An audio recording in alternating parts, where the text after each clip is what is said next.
Assalamualaikum warahmatullahi wabarakatuh. Kami dari kelompok 2 akan mempresentasikan tentang ketuhanan dalam Islam. Tapi sebelum itu, perkenalan dulu ya. Nama saya Larasati Safati Fasari, NIM 19101183.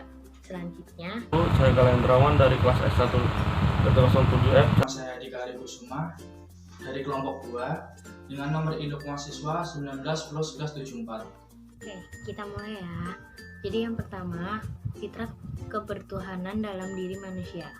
Fitrah diambil dalam bahasa Arab dari kata fatara dalam bentuk masdar mengikuti wazan filah yang menunjukkan arti bentuk, situasi atau kondisi dan keadaan. Sinonimnya adalah al-shaq atau pecah belah, al-hikoh atau penciptaan sesuatu yang belum ada sebelumnya, al-ibdah atau al-ibtidah permulaan, al-ijal pengadaan sesuatu yang baru, al-khilqoh min al-fatir al-kholiq atau penciptaan dari sang pencipta. Secara umum, ia mengandung arti penciptaan asli dan identitas esensial manusia. Dengan fitrah, manusia menjadi dirinya sendiri. Sebagai manusia, sejak awal kejadiannya sampai akhir hayatnya, fitrah bukan hanya suatu kecenderungan alamiah, tetapi juga suatu kecenderungan kepada tindakan yang benar dan ketundukan kepada Allah SWT, atau dalam bahasa al-atas disebut pola kealamiahan. Adapun fitrah dalam arti penanaman agama ke dalam diri manusia memiliki dua fase, sebelum kelahiran dan ketika manusia lahir.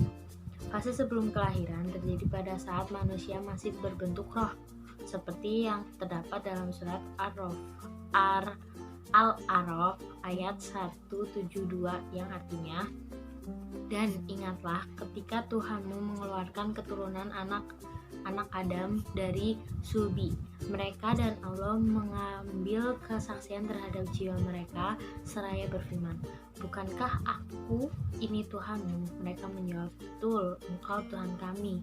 Kami menjadi saksi, kami lakukan yang demikian itu agar di hari kiamat kamu tidak mengatakan sesungguhnya kami Bani Adam adalah orang-orang yang lengah terhadap ini, keesaan Tuhan." Ibnu Sina Al-Ghazali membagi struktur manusia ke dalam 4 hal, yaitu yang pertama qalb atau hati dengan 2 makna. Jasmani sebagai daging yang berbentuk kepalan terletak di sebelah dada kiri, dan latifah robaniyah ruh aniyah untuk menyingkap rahasia roh.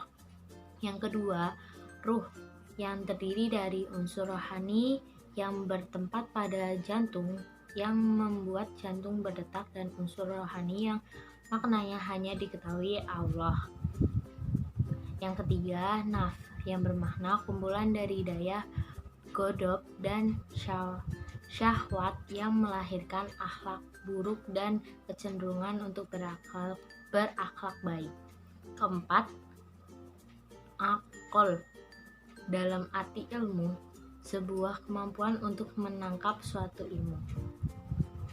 Abdul Mujib berpendapat bahwa struktur manusia terbagi dari aspek fisik, jasmaniah, dan metafisik atau rohaniah.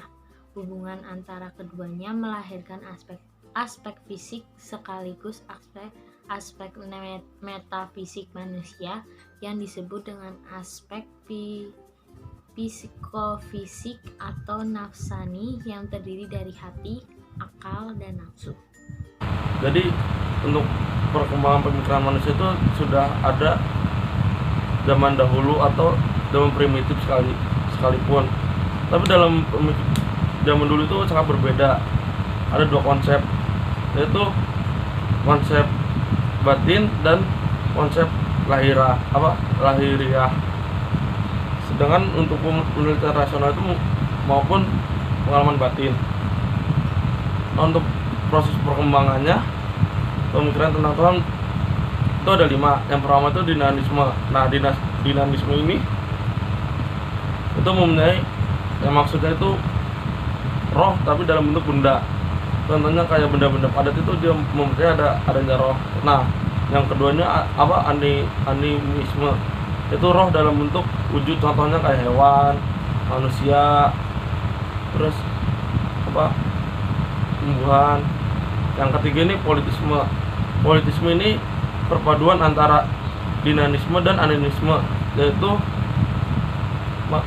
manusia itu tidak memiliki kepuasan atau tidak memberikan kepuasan, lalu terlalu banyak yang menjadi sanjungan dan pujaan roh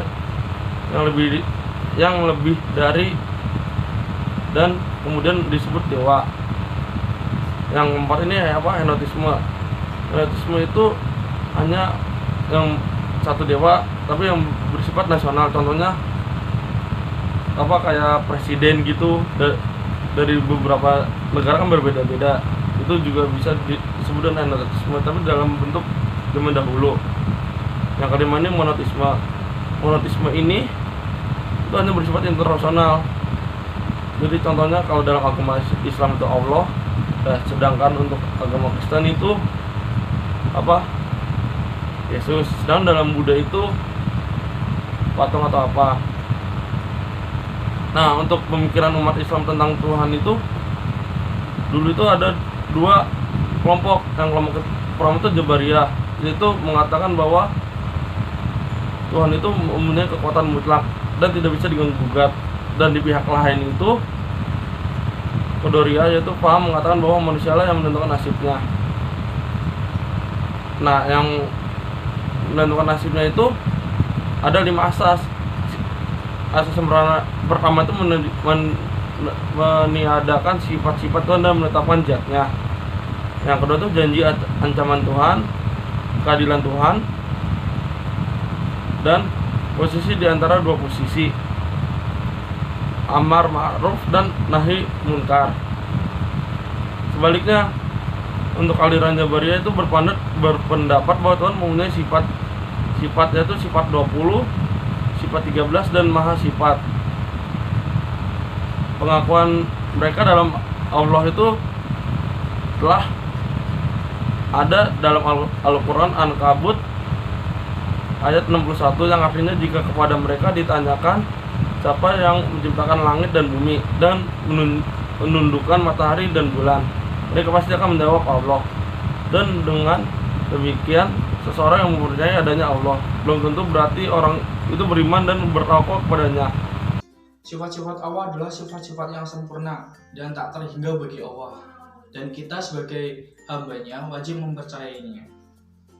Sifat-sifat Allah terbagi menjadi 4 bagian, yaitu nafsiyah. Sifat nafsiyah yaitu sifat-sifat yang berhubungan dengan zat Allah. Sifat nafsiyah ini hanya ada 1, yaitu wujud atau ada. Berikutnya salbiyah. Sifat salbiyah yaitu sifat yang meniadakan adanya sifat sebaliknya, yakni sifat-sifat yang tidak sesuai, tidak layak dengan kesempurnaan zatnya atau zat Allah. Sifat salbiyah ini ada 5, yaitu qidam atau dahulu, baqo atau kekal, muhalafatul lil hawadis, berbeda dengan yang baru, qiyamu binafsihi, berdiri sendiri, dan wahdaniyah atau keesaan. Berikutnya ma'ani. Sifat ma'ani yaitu sifat-sifat abstrak yang wajib ada pada Allah. Yang termasuk sifat ini ada 7, yaitu kudroh atau berkuasa, irodat atau berkehendak, ilmu atau mengetahui, hayat atau hidup, sama atau mendengar, basar melihat, dan kalam atau berbicara. Berikutnya maknawiyah. Sifat maknawiyah adalah kelasiman dari sifat ma'ani. Sifat maknawiyah tidak dapat berdiri sendiri, sebab setiap ada sifat ma'ani tentu ada sifat maknawiyah. Jumlah sifat maknawiyah sama dengan jumlah sifat ma'ani, yaitu qadiron atau maha berkuasa, muridan atau maha berkehendak, aliman maha mengetahui, Hayan, maha hidup, Sami'an, maha mendengar, Basiron, maha melihat, Mutakaliman atau maha berbicara. Kesimpulan dari materi ini adalah kita sebagai hamba Allah wajib percaya akan adanya sifat-sifat tersebut. Dan kita sebagai manusia biasa sangat terbatas pemikirannya terhadap Allah Subhanahu wa taala. Sekian Dari saya, Apabila ada kekurangan, kata dan perbuatan kami mohon maaf. Billahi taufiq wal hidayah. Wassalamualaikum warahmatullahi wabarakatuh.